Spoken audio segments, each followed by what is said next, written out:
Welcome back to the Dershow. Today we're going to deal with a subject that probably nobody will agree with me on. Indeed, we haven't even started yet.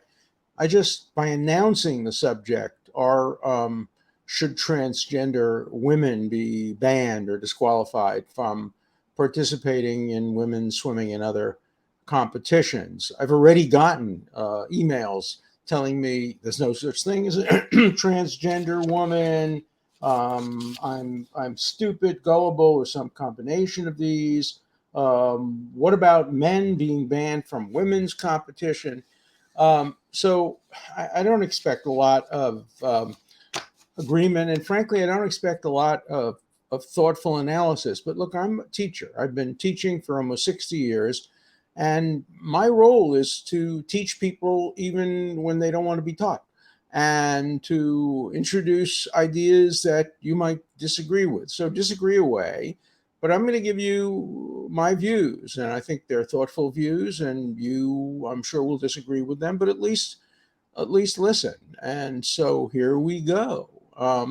This all begins with the International Swimming Federation um, making a decision by a pretty widespread vote to ban almost all transgender women swimmers or people who compete in sports like water polo, high diving, ocean swimming, to forbid any transgender woman from competing against women who were born with female chromosomes, unless, and here's what they say, they have not experienced any part of male puberty beyond Tanner stage 2, which marks the start of physical development, or before age 12, whichever is later. So it means that athletes such as Leah Thomas at the University of Pennsylvania, who, when she was a male, um, was ranked, but not that highly ranked, as a swimmer. And when she became a female, she says she's always been a female, and I'm going to take that at face value. She got ranked much higher, indeed, probably at some point first in the world, based on her swimming skills. And so the question that's raised, and the question that was answered by Fina, the International Swimming Federation, is no, we're not going to let you do that unless really you transitioned when you were younger than 12 years old, which means very, very few people, uh, indeed. And so that's the question, and it's what I have taught about for all of my years as a teacher are what I call tragic choices. I think I learned that phrase from my first professor, Guido Calabresi, who ultimately became the dean of the Yale Law School, a judge on the United States Court of Appeals for the Second Circuit, and one of my major mentors in life. For years, he taught a course called Tragic Choices. I didn't take that course because he didn't start teaching it until I was a graduate. My son took that course at Yale, but he used the analysis in the courses that he did teach and the courses that I did take. A tragic choice is simply a choice that society has to make, which there's no perfect answer. There's no right answer. The paradigmatic example, I've mentioned this before, um, designed by philosophers, but really that goes back to the Talmud and probably even before that, is you have a train or a trolley on a track, and the brakes go and they're not fixable. And there are only two choices, both of them tragic. If the conductor of the trolley, who has no brakes, simply allows the train to go forward, it will kill five innocent people who are on the tracks or walking across the tracks. But if he makes an instantaneous decision to divert the train to a track adjoining, he will kill one person. And the question that philosophers ask and professors ask is morally, is the conductor entitled to make a decision to kill one person who would otherwise not die if nothing happened, if he just sat there? The person on the track wouldn't die. Wouldn't even know what happened. But 5 other people would die. So can you make a quantitative analysis of that kind, that better one should die than 5 should die? And philosophers take various views on this. Almost every student, and they've been polls done now and evaluations done, most students say definitely divert it, kill 1, no matter who the person is, but don't kill 5. And then, of course, the hypothetical becomes more extreme. The 1 is about to cure cancer. How the conductor would know that, nobody knows. And the 5 are drunken bums. Can you make qualitative, as distinguished from quantitative, decisions based on the quality of the life of one human being over the other? Almost everybody says no to that. Well, I'm not comparing the decision that the Swimming Federation made with that life and death decision. Obviously, this is only athletics; it's only sports, but it's a tragic choice. I understand the arguments on both sides. On the one side, we have the argument of the woman who was born with female chromosomes, has been a woman all of her life.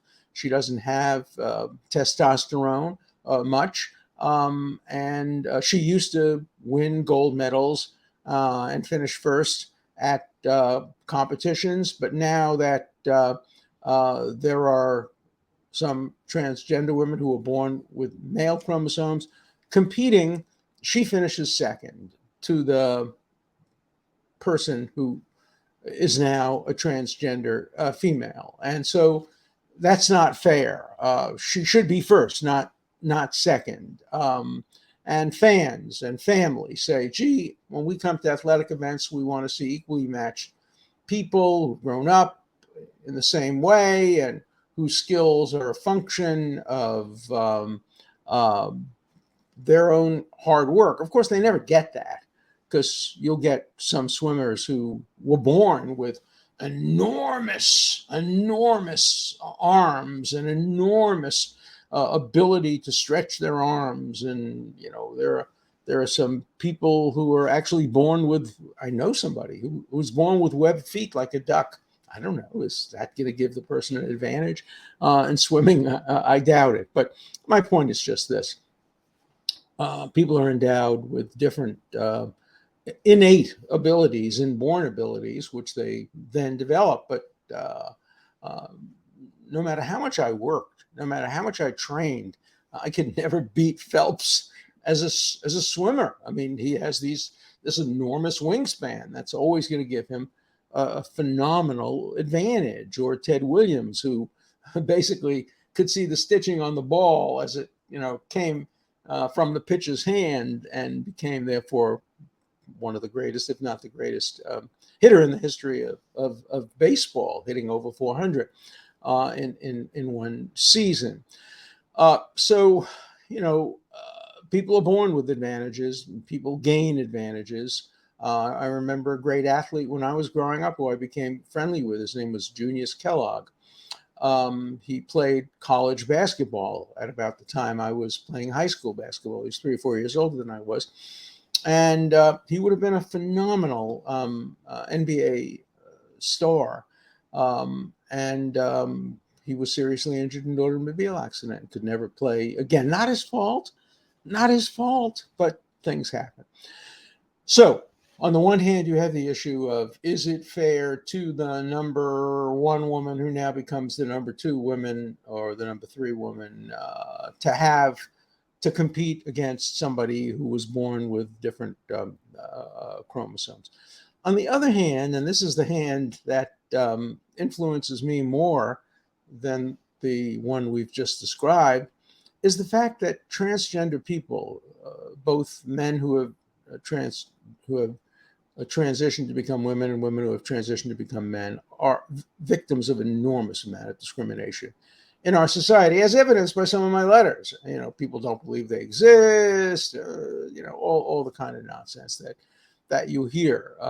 We heard it a lot, particularly around the confirmation of the soon to become new justice of the Supreme Court, because she was asked to define a woman, and she gave exactly the same answer I would give, the right answer.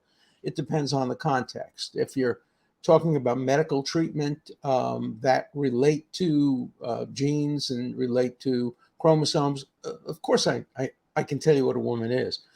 But if you ask me about a person who was born with male chromosomes and at the age of 7 or 10 or 15 or 20 decided to make a complete change and lives her life as a woman, I'm going to tell you that person is a woman, and therefore it depends on the context of the question. But she almost got defeated for a Supreme Court nomination for which she was superbly qualified, because she answered the question correctly, but not in the way that know-nothings want to answer the question. Know-nothings who say, look, whatever you're born, that's it. That's such an absurd argument. If you're born with cancer, does that mean you have to die? If you're born with one kidney, if you're born, it's just absurd. We can change. We can change in a variety of different ways, and science gives us that ability. And some people have chosen to do that, and it's made them much happier. I have two friends. They're not close friends, but they're friends, both of whom have one a child, the other a grandchild, who changed, and their lives became just much better, much better. They were living lives that were unacceptable to them in the gender in which they were born, and they changed genders, and now they're very happy. What goddamn business is that of yours? If somebody becomes happy by making a change in their life, it's none of your damn business. It just isn't your business. It's as much your business as if people use contraceptives, or people have sex with people of the same sex or of different races. It's just not your business. If it's your child, it's your business. Then, try to talk to them and influence them. If you think that society is making it more likely that your child will opt to change, okay, that's a fair point. But if my friend's grandchild decides to change and live a happier life, butt out. It's none of your business. It's just none of your damn business. Hey, that's one of the great American slogans. None of your business. It's a great American slogan. Brandeis put it a little differently when he talked about the fundamental right to be left alone. Leave them alone. Leave them alone. Don't intrude into their lives. So, you have on the one hand some unfairness to some people. Part of the reason I opt for not disqualifying transgender women from competing in elite athletic events is because of the numbers. Only part of the reason, because of the numbers. There aren't very many Leah Thomases.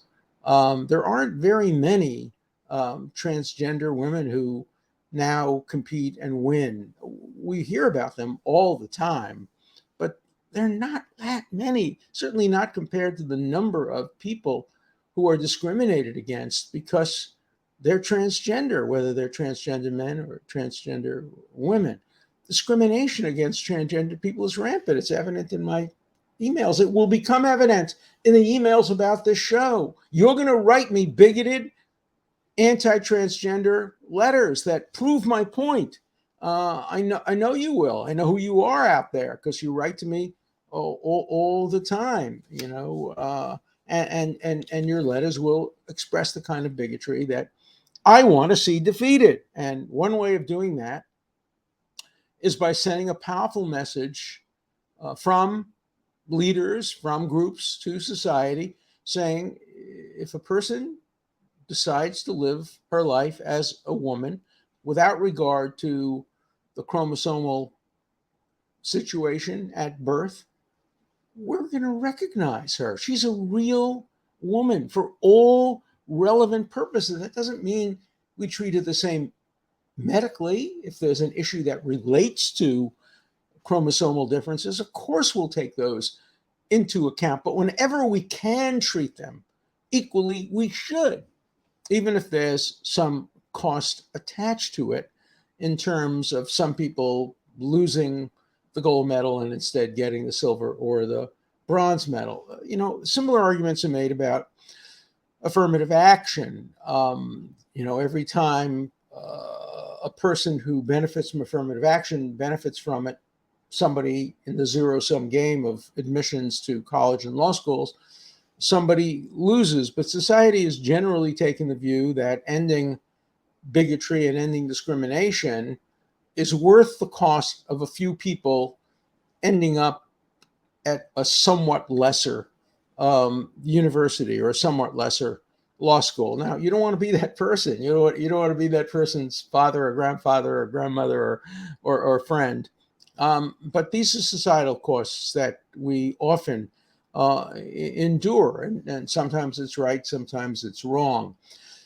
I think on balance, it's wrong in the context of elite sports to ban transgender women from competing against women who are born with female chromosomes, and require only that have to be done before they're 12 years old. And so I'm on the side of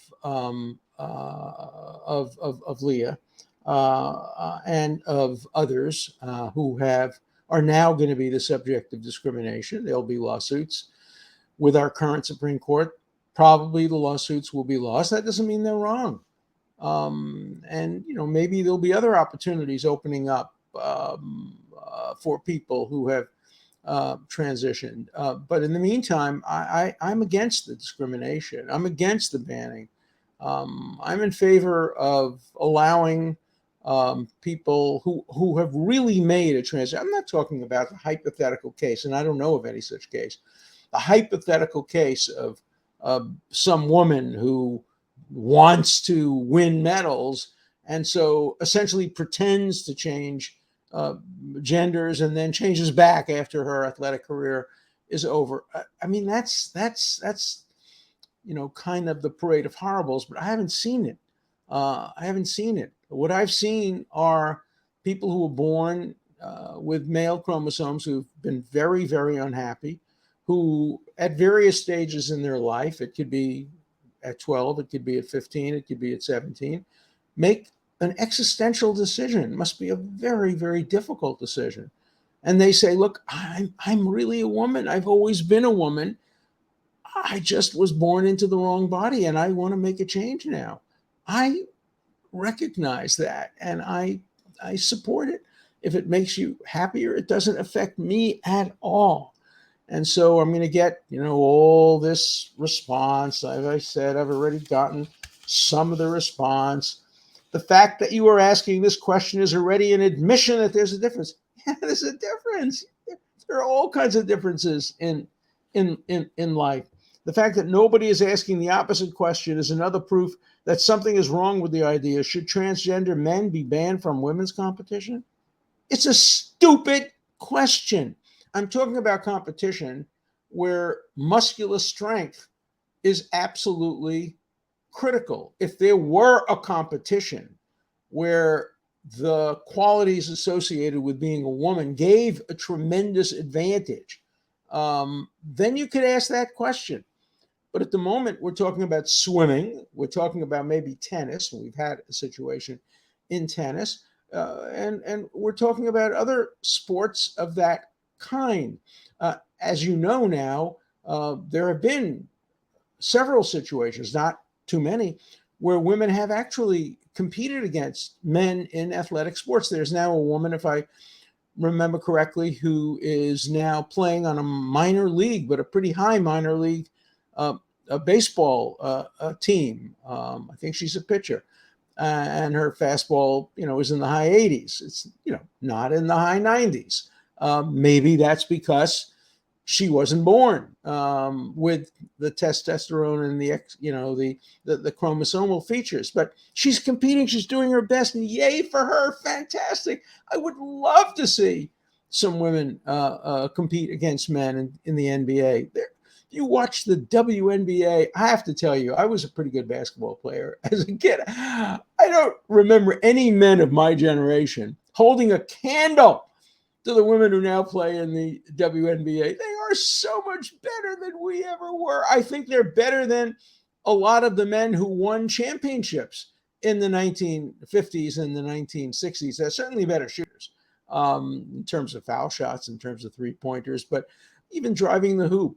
Now, they're not going to compete necessarily in rebounding based on height and physical strength, but that's not the whole game.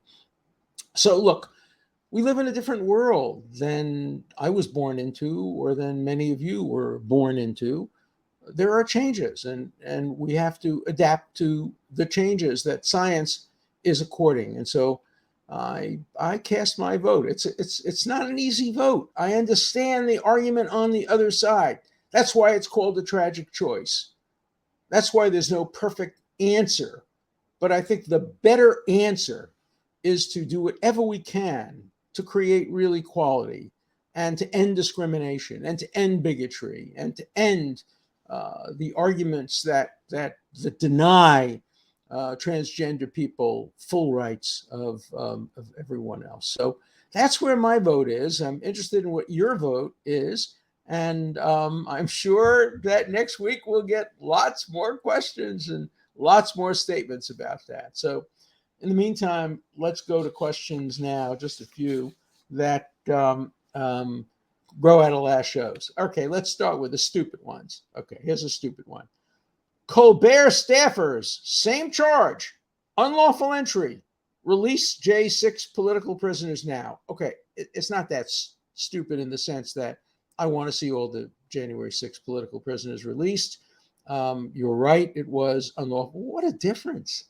The Colbert people were there filming with permission, and they overstayed their welcome, and they stayed a little bit too late, and they stayed in the hall. It's they'll probably pay a $5 fine.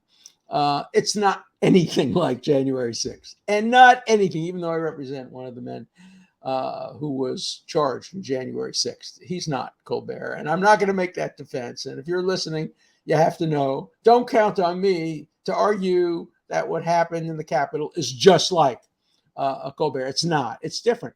It may be actually more constitutionally protected because it was in the form of a protest. The right of the people peacefully to assemble is guaranteed by the Constitution. The right to make a stupid film about a talking dog that smokes a cigar. I don't remember that as part of the Constitution. By the way, I will be willing to represent pro bono the dog. Elon, what's the name of the dog? Triumph the Insult Comic. Triumph the Insult Comic. He actually insulted me a couple of times. I worked with him. Yeah, I work with a dog. I'll work with anybody to get a laugh. So I hereby offer to represent Triumph the Insult Dog comic of any charges. But the people will have to fend for themselves. Okay, that's one of the silly questions. There are some very good ones. There are some silly ones. There's always a mixture.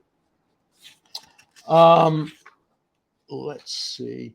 I know that one of my relatives that took a mail-in ballot in Arizona and made their mother vote Democrat, even though she wanted to vote Republican. Yeah, that is one of the risks. I have a relative, and she wanted to vote Democrat. And her son wanted her to vote Republican, but her daughter wanted her to vote Democrat. And so she listened to both, and ultimately she voted Democrat. That's going to happen with mail-in ballots. I have absolutely no doubt about that. The founders did intend for future generations to be skeptical. The problem is that the lessons of history have been buried, canceled. I agree with you.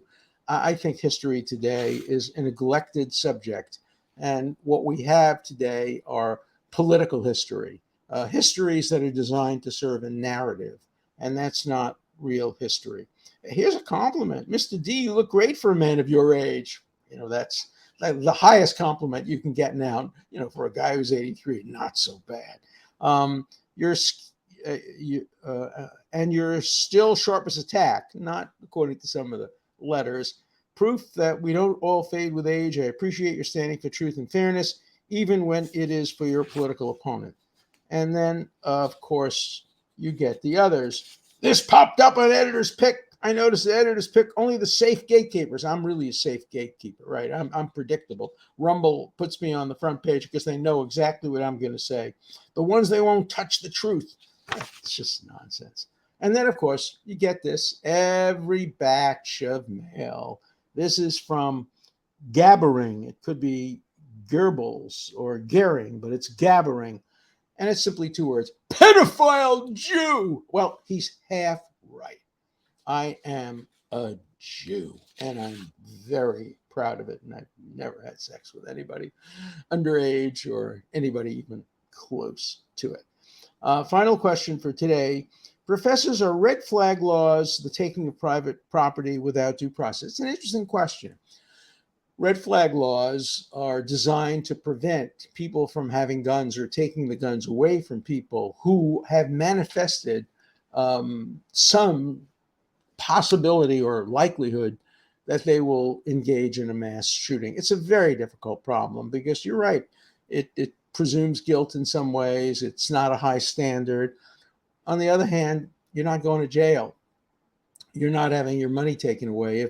If they take away your gun, they probably have to give you just compensation under the takings clause of the Constitution. And so, these are the tragic choices. People say, a lot of my mail says, oh, I turned you on. I heard your views. I don't want to listen anymore. Fine. That's fine. The people I want to listen are the people who understand that in the society in which we live, there are always going to be tragic choices. There are almost always going to be arguments on both sides. And the job of a democracy is to allocate decision making. And our framers did a wonderful job. They created a system of checks and balances where initially the decision is made by the legislature, the executive then enforces the law, and the judiciary decides whether the law is consistent with the Constitution. And that's what I try to do on this podcast. I try to deal with the hardest questions. I do not pander to my viewers and my listeners.